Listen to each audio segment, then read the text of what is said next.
Depan, disuruh depan, ayo ke depan aja. Gak apa-apa, depan aja. MC punya kuasa katanya. Baik, selamat pagi orang-orang terbahagia di dunia.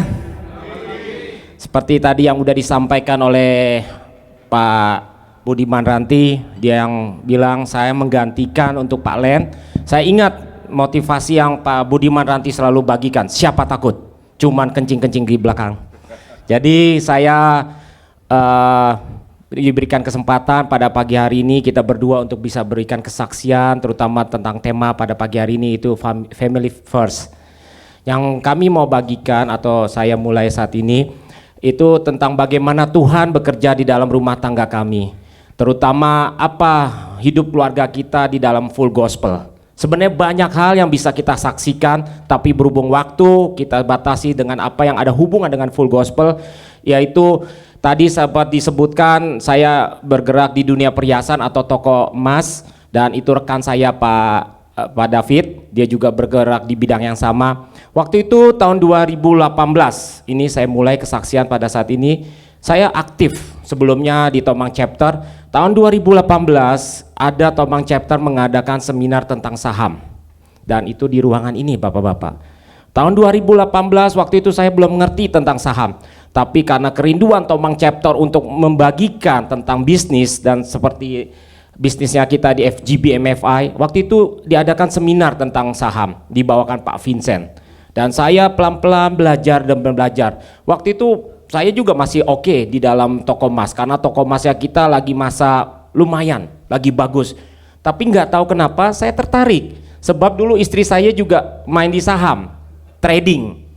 Dan waktu saya mempelajarinya, saya coba belajar mengerti, ternyata ada satu konsep, yaitu kalau kita mau bergerak di bidang saham, kita nggak boleh trading, kita harus fundamental, dalam arti kata investasi.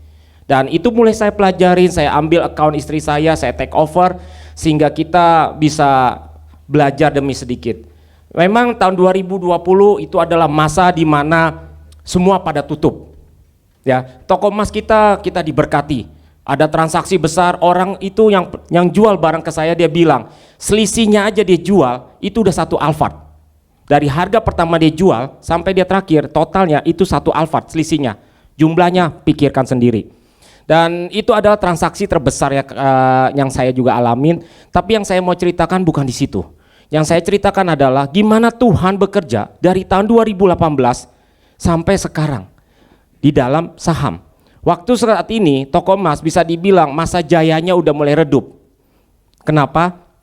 Karena sekarang orang bertransaksi dikit, ada transaksi. Tapi Tuhan udah menyiapkan James Quick, masih ingat bro Ben lu? James Quick mengatakan shifting di seminarnya bisnis di sini.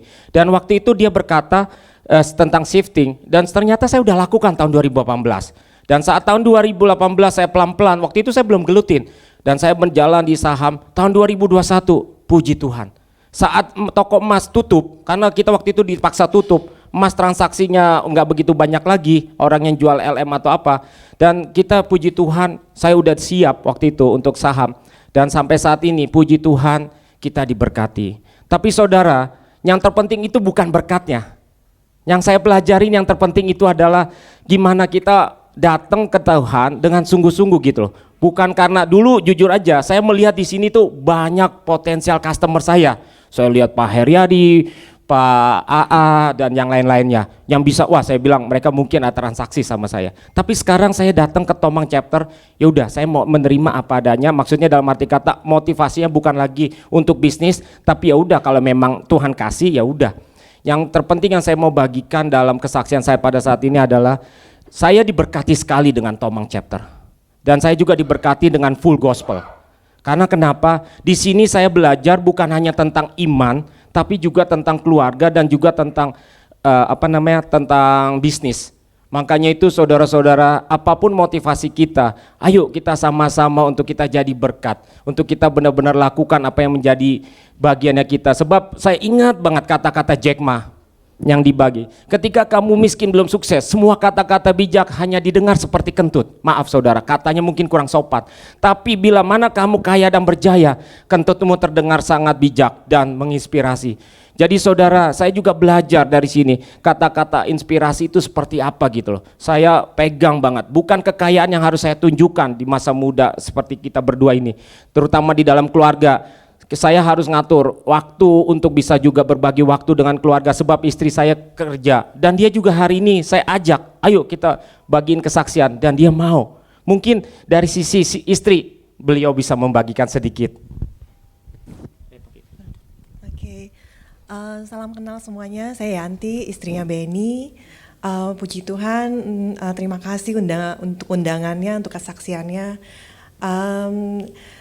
Untuk di dalam keluarga, saya sebagai istri ya, yang paling penting menurut saya adalah kita harus ada sepakat.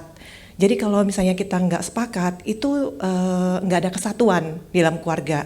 Jadi kalau pada saat kita sepakat, itu blessing itu turun. Karena Tuhan juga mau kalau keluarga itu ada kesatuan. Dan pada saat Benny bilang dia mau fokus di saham, saya puji Tuhan, saya juga dari dulu udah pernah encourage Benny untuk coba belajar saham. Puji Tuhan, biasa suami nggak gitu dengerin istri, tapi ada Tuhan pakai full gospel, ada anggota full gospel yang mau mentorin Benny. Akhirnya dia mau fokus di saham, dan kita lihat Tuhan berkati dari situ. Jadi kesepakatan itu sangat-sangat penting dalam keluarga, dan juga kita di keluarga itu harus menjalankan peran kita masing-masing. Saya sebagai istri adalah penolongnya Benny. Jadi saya juga menjalankan peran saya sebagai istri, peran saya sebagai seorang ibu di keluarga. Meskipun saya bekerja, saya juga masih mengajarkan anak-anak saya, meluangkan waktu buat keluarga. Jadi puji Tuhan itu semua berjalan dengan baik. Yang penting adalah kita menjalankan peran kita di keluarga kita, fungsi dan peran kita masing-masing kita mengerti, dan kita juga harus saling mengerti pasangan kita dan saling mengasihi. Dan terpenting lagi kita harus semua itu kita harus libatkan Tuhan dalam segala apapun. Pasti di keluarga itu pasti ada masalah semuanya, tapi itu adalah proses alamiah untuk kita membangun sebuah keluarga yang harmonis. Yang penting kita harus saling mengasihi dan tidak menuntut satu sama lain. Saya juga sudah belajar untuk tidak menuntut Benny.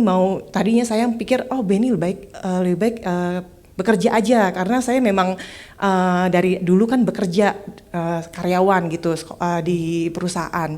Nah saya juga tadinya mau berharap Benny juga bekerja, tapi jadi saya juga belajar untuk saya menyerahkan kepemimpinan itu di keluarga itu ke Benny, karena Benny adalah pemimpin di keluarga kami gitu. Bukan saya yang memimpin, tapi Benny lah yang memimpin, karena dia adalah imam di keluarga.